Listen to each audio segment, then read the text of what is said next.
제가 주식 투자를 시작했던 1989년에 종합주가 지수는 처음으로 1000을 넘어섰습니다. 그리고 1994년 최고 고가가 1145까지 찍었었고 1997년 IMF가 터졌죠. 그러면서 98년까지 이제 하락을 했는데 고가가 1145였던 종합주가 지수가 98년 최저가 종합주가 지수 277을 찍었습니다. 거의 4분의 1 토막 정도 나는 엄청난 폭락이었죠. 1989년에 1000이라는 종합주가 지수를 보고 1998년에 277을 보면서 저의 그 주식 투자에 대한 투자관은 주식시장은 우하향하는 것이고 버블이란 것이 발생하는 것이다. 이런 식으로 잡혔습니다. 최근에 주식 투자를 미국 시장에서 시작하신 분들은 주식시장은 우상향하는 것이다. 이런 믿음이 있지만은 처음 주식 투자를 시작했던 저의 투자관은 주식시장은 우하향이고 결국은 투자라기보다는 투기장에 가깝다. 이런 투자관을 가질 수밖에 없었습니다. 1997년, 98년은 IMF 대폭락기였기 때문에 주식 투자로 수익을 낸다는 것은 굉장히 어려웠죠. 하지만 이때 한국 시장도 선물 시장이라는 것이 열렸습니다. 선물 시장은 이 당시엔 공매도 같은 거는 아예 없었고 인버스, ETF 이런 것도 없었죠. 주식이 하락할 때도 돈을 벌 수 있는 상품은 거의 선물 매도가 유일했습니다. 이런 IMF 대폭락기에도 저의 투자가는 장기 투자로 가면 손실이다. 주식시장에 우하향하는 거기 때문에 그리고 중간중간 이제 버블로 상당한 상승이 있는 것이다. 이런 투자관이었기 때문에 단기 투자로 계속 임했어가지고 주식 투자로 인한 손실은 없었습니다. IMF 때도. 하지만 이제 수익은 낼 수가 없었죠. 근데 선물시장이라는 게 생긴 걸 보고 연구를 해보니까 선물 매도를 치면 이런 주식이 폭락할 때 오히려 더 큰 돈을 벌 수 있을 것이다 라고 판단을 했습니다.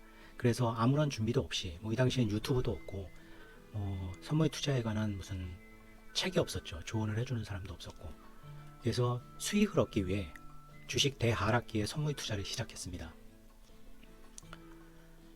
1989년에 시작해서 1998년까지 10년 투자를 해서 모은 투자금은 한 1억 정도였습니다.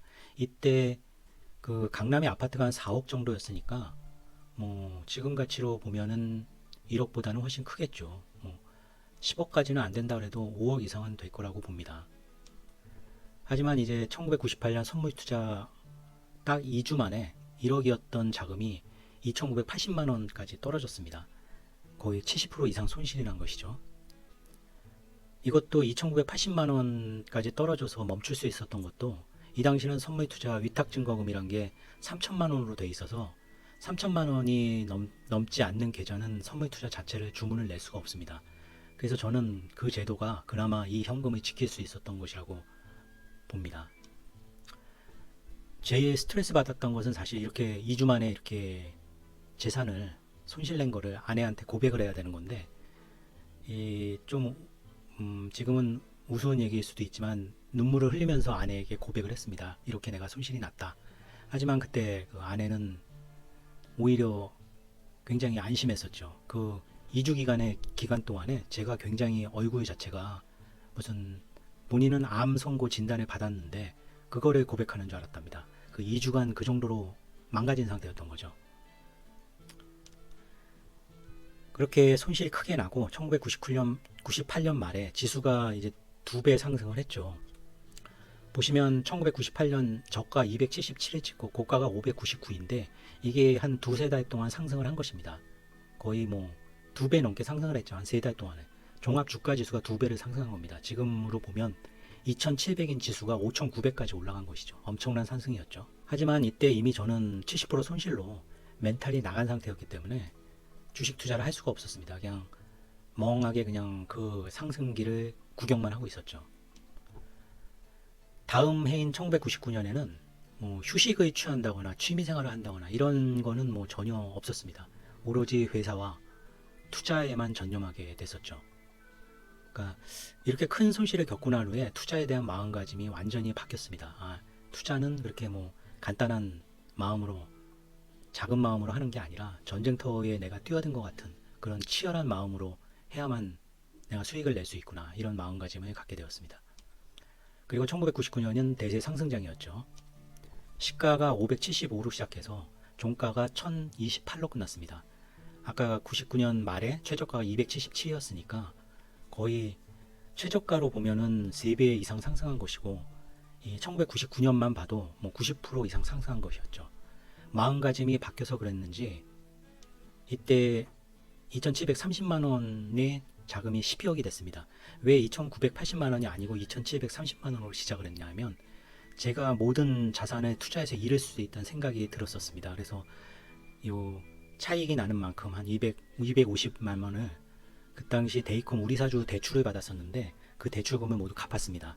모든 돈을 잃고 나서 빚이 남는다는 게 너무나 싫었기 때문에 오히려 자금을 줄이고 시작을 했습니다. 하지만 그 자금으로 이 대세상승장에 12억을 벌었죠. 굉장히 좋은 결과를 얻었습니다. 다음에는 2000년에는 엄청난 대세 하락장이 왔습니다. 시가가 1028로 시작해서 종가가 504로 끝나는, 한마디로 종합지가 지수는 반토막이 났는데 웬만한 주식은 뭐 10분의 1 토막, 코스닥 같은 경우는 코스닥 지수 자체가 4분의 1 토막이 났죠. 뭐 10배가 아니라 50배 이상 떨어지고 그런 종목들이 수두룩했습니다. 간단하게 말하면 큰 대세 상승장 후에는 큰 대세 하락장이 온다, 이런 거를 깨달을 수가 있었습니다. 하지만 이 당시에도 저는 단기 투자로 했기 때문에 12억이었던 자산은 24억으로 올랐었습니다. 오히려 저는 그 전에 2,700만 원대에서 12억을 번 것보다 이런 하락장에, 지수가 반토막 나는 장에 이렇게 주식으로 2배 수익을 얻었던 이때가 가장 열심히 했고 잘했던 시기라고 생각을 합니다. 선물 투자를 시작하시려는 분들이 있을 겁니다. 제가 영상을 올리는 거는 수익난 매매만 주로 올리기 때문에 선물 투자는 되게 수익이 내기 쉬운 것 같다 라고 생각할 수 있으시겠지만, 사실 저는 손실난 것은 지금 안 올리고 있죠. 손실도 많이 나고 있습니다. 근데 이제 선물 투자로 수익이 나고 제대로 이제 어떤 식으로 매매해서 성공했는지를 알려드리기 위해서 수익난 매매 위주로 영상을 올리고 있고요. 선물 투자는 올라가느냐 내려오냐를 맞추는, 단순하게 보이지만 단순한 것이기 때문에 오히려 단순하지가 않습니다. 그러니까 선물 투자를 절대로 쉽게 접근하시면 안 됩니다. 최소 한 달간은 모의 매매를 하셔야 되고요. 모의 매매를 하시면서 이게 선물 투자가 어떤 점이 어려운 점인지 이걸 좀 깨달으시고 시작을 하셔야 됩니다. 저같이 무조건 시작하셔가지고 큰 손실을 나실 수도 있습니다. 결국 선물 투자의 최종, 그러니까 100명이 투자를 하면은 뭐 중간중간 조금씩 수익이 날 때는 있겠지만, 투자를 뭐 5년 10년을 놓고 보면 선물 투자 100명 중에 5명 이내만 최종적으로 수익을 거두었다, 이것을 반드시 기억을 하셔야 됩니다. 성공 확률이 5%라는 것은 굉장히 작은 것이죠. 자신은 100명 중에 5명이 될 수 있다는 것은, 그거는 자만신입니다. 그리고 선물은 재능이나 노력이나 경험이나 이런 것이 있다고 수익을 내는 게 아닙니다. 뭐 굉장히 머리가 좋다거나 내가 전교 1등만 했다거나, 아니면 난 노력을 굉장히 열심히 한다거나, 아니면 주식 투자 경험이 나는 몇십 년이라거나, 이런 게 아무 의미가 없습니다. 뭐 저는 그 당시에 이미 주식 투자 서적을 출간할 거를 집필할 정도로 재능도 있었고 경험도 있었고, 그리고 노력을 제가 안 했겠습니까? 하지만 그랬던 저도 2주 만에 선물 투자로 제 자산의 70%를 잃었던 경험이 있습니다. 이런 것보다 가장 중요한 것은 멘탈입니다. 이건 말로만 말씀드리긴 어려운데 제가 이에 대한 영상은 많이 올렸었습니다. 이 멘탈은 간단하게 뭐 말로만 듣고 할 수 있는 게 아니라 스스로 자기 몸으로 깨닫는 건데, 사람이 자신의 본능이나 가치관을 바꾼다는 것이 굉장히 어려운 겁니다. 그래서 재능이나 노력, 뭐 경험 이런 걸로 될 수 있는 것이 아니라 멘탈로 된다는 것은 선물 투자가 그렇게 쉽지 않다는 것이죠. 선물 투자 시작하시는 분은 손절을 반드시 정하고 진입을 하시고, 그 손절을 중간에 손절이 당하면 이제 손실이 확정되는 거죠. 그래서 손절을 가까워지면은 손절을 취소하거나 정정하는 경우가 있는데, 일단 손절을 정해 놓으면은 반드시 그것은 고치지 않고 지키셔야 된다고 말씀드립니다. 네, 시청해 주신 분들 감사드립니다.